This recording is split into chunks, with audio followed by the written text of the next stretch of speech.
நான் வந்து என்னுடைய 30வது பர்த்டேயில் 42 கிலோமீட்டர் ஓடி வந்து ஒரு ஃபுல் மாரத்தான் வந்து கம்ப்ளீட் பண்ணேன். நான் ஏன் என்னுடைய 30வது பர்த்டேயில் அதை பண்ணேன் அப்படின்னா, நான் வந்து ஒரு டைம் டேன் பென்னியோட வீடியோ பார்த்துட்டு இருந்தேன். அப்படி பார்க்கும்போது அவருடைய செமினாரில் அவர் சொன்னார், அவர் வந்து 38வது பர்த்டேவில் 38 மைல் வந்து ரன் பண்ணாராம். அதே வீடியோவில் அவர் சொன்னார், ஜார்ஜ் ஹெச்டபிள்யூ புஷ் அவர் வந்து அவருடைய 75th பர்த்டேவுக்கு ஒரு 10,000 ஃபீட்லேருந்து ஸ்கை டைவிங் பண்ணாராம். அவர் எவ்ரி 5 இயர்ஸ் 5 வருஷத்துக்கு ஒரு டைம் அவருடைய பர்த்டே வரும்போதெல்லாம் அதை வந்து பண்ணிக்கிட்டே இருப்பாராம். அதே மாதிரி அவருடைய 80th பர்த்டே, 85th, 90th பர்த்டேவுக்கும் அவர் பார்த்தீங்கன்னா ஸ்கை டைவிங் பண்ணார். அவருடைய 90th பர்த்டேவில் 6,000 ஃபீட்லேருந்து ஸ்கை டைவிங் பண்ணார். ஸோ அடுத்த டைம் வந்து நீங்கள் பண்ணுவீங்களா அப்படின்னு கேட்கும்போது அவர் வந்து அவருடைய 95th பர்த்டேவுக்கும் நான் இதே மாதிரி தான் பண்ணணும்னு சொன்னார்.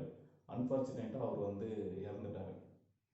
ஸோ அதுக்கப்புறம் பார்த்தீங்கன்னா சரி நம்மளும் இந்த மாதிரி ஏதாவது ட்ரை பண்ணுவோம் அப்படின்னு சொல்லிட்டு நான் வந்து அப்போ வந்து என்னுடைய பர்த்டே வந்து பக்கத்தில் வர ஆரம்பிச்சுது. ஸோ இந்த மாதிரி நம்மளும் ஒரு 30 கிலோமீட்டர் வந்து ரன் பண்ணலாம் என்னுடைய 30th பர்த்டேக்கு அப்படின்னு சொல்லி பிளான் பண்ணேன். ஸோ அதுக்கப்புறம் பார்த்தீங்கன்னா ஃபாஜா சிங் அப்படின்னு சொல்லிட்டு ஒருத்தர், அவர் தான் வந்து வேர்ல்ட்ஸ் ஓல்டஸ்ட் மாரத்தான் ரன்னர். அவர் வந்து 100 வயசில் ஒரு ஃபுல் மாரத்தான் வந்து கம்ப்ளீட் பண்ணார். ஸோ நான் அப்போ வந்து லாஸ்ட் ஒரு 10 days இருக்கும்போது தான் நான் வந்து ப்ராக்டிஸ் பண்ண ஆரம்பித்தேன். ஸோ பார்த்தீங்கன்னா என்னுடைய 30th பர்த்டேவுக்கு நான் வந்து 30 கிலோமீட்டர்ஸ் ஓட போகிறேன் அப்படின்னு சொன்னேன். ஸோ என் கூட இருந்தவங்களாம் அது வந்து பண்ண முடியாது, கொஞ்சம் கஷ்டம் அப்படின்னாங்க. ஸோ அதுக்கப்புறம் நான் அந்த ஃபாஜா சிங்கோட வீடியோவை பார்த்துட்டு நானும் வந்து ஒரு ஃபுல் மாரத்தான் ரன் பண்ணோம் அப்படின்னு சொன்னேன். ஸோ அப்போவும் வந்து இதெல்லாம் வந்து முடியாது அப்படின்னாங்க. ஸோ என்னுடைய பர்த்டே அன்னைக்கு நான் வந்து 30th பர்த்டே அன்னைக்கு 42 கிலோமீட்டர்ஸ் ரன் பண்ணி ஒரு ஃபுல் மாரத்தான் வந்து கம்ப்ளீட் பண்ணேன். ஸோ இதுக்கு முன்னாடி எனக்கு வந்து என்ன மாதிரி ரன்னிங் எக்ஸ்பீரியன்ஸ் எதுவுமே கிடையாது. நான் வந்து ஒரு டைம் 2010ல் ஒரு 5 கிலோமீட்டர் வந்து ஃபஸ்ட்டு ஓடினேன். அப்போ வந்து ஆக்டர் விக்ரம் வந்து அது வந்து ஆரம்பித்து வச்சார். அது வந்து பார்த்திங்கன்னா மெரினா பீச்சில் 2010ன்னு நினைக்கிறேன். ஸோ அந்த டைமில் வந்து ஒரு 5 கிலோமீட்டர் ஓடினேன். அது பார்த்திங்கன்னா எய்ட்ஸ் அவேர்னஸ் ப்ரோக்ராமு. அடுத்தது பார்த்திங்கன்னா 2019ல் வந்து ஒரு 10 கிலோமீட்டர் நான் ஓடினேன்.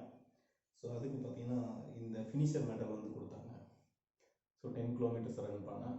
அதுக்கப்புறம் பார்த்திங்கன்னா இப்போ வந்து 2022ல் இது வந்து ஒரு 10 கிலோமீட்டருக்கான ஃபினிஷர் மெடல் தான். ஸோ நான் ஏன் வந்து இதை சொல்கிறேன்னா, ஸோ நம்ம எல்லாருக்கிட்டையும் வந்து ஒரு இன்ஃபினைட் பொட்டென்ஷியல் இருக்குது. அதை வந்து நம்ம கரெக்டாக யூஸ் பண்ணோம் அப்படின்னா அதை நம்மளாலேயும் வந்து வாழ்க்கையில் வந்து வெற்றி பெற முடியும். So okay guys, thank you for this video, thank you for வாட்சிங்.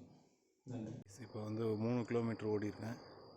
ஸோ இது எங்கள் ஊர்லேருந்து இது ஒரு பக்கத்து ஊர். ஸோ இதுக்கப்புறம் திரும்ப ரன் பண்ணுவோம். பக்கத்து அடுத்த ஊரில் போயிட்டு திரும்ப ரெக்கார்ட் பண்ணுவோம். வணக்கம். இப்போ வந்து 3வது வில்லேஜை வந்து கிராஸ் பண்ணிட்டேன்.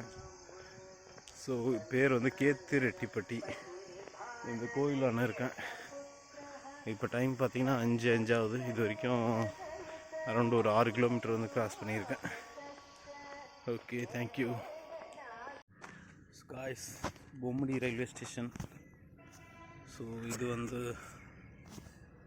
5வது ஸ்டாப்பு. ஸோ இப்போ பார்த்திங்கன்னா டைமு எக்ஸாக்ட்லி 7 o'clock. ஸோ இப்போ அரௌண்ட் 10 கிலோமீட்டர்ஸ் மேலே ஓடியாச்சு. ஸோ காய்ஸ், இப்போ பார்த்திங்கன்னா ஆஞ்சநேயர் கோயில். இது வரைக்கும் மொத்தமாக 26 கிலோமீட்டர் ஓடிருக்கேன். ஸோ இங்கேருந்து பொம்முடி வர ஒரு 14 கிலோமீட்டர்ஸ் இருக்குது. ஸோ மொத்தமாக 42.2 கிலோமீட்டர் கம்ப்ளீட் பண்ணிடுவோம் ஒரு மாதம். தேங்க்யூ.